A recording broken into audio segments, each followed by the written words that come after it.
আমি নিজে ক্ষুদ্র পড়াশোনায় শুধু ফজরের নামাজের ফজিলত পেয়েছি 10টারও উপরে। সুবহানাল্লাহ বলেন। শুধু ফজরের নামাজের।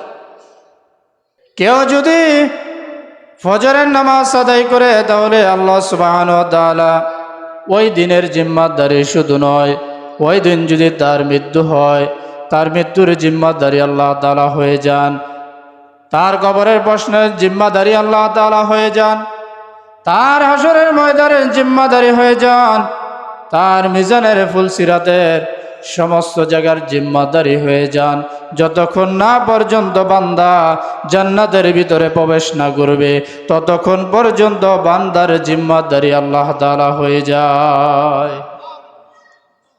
ফজরের নামাজের গুরুত্ব তাহলে কম না বেশি? জোরে বলেন, কম না বেশি? বেশি। ফজরের নামাজের মর্যাদা গুরুত্ব অনেক বেশি, কিন্তু আমাদের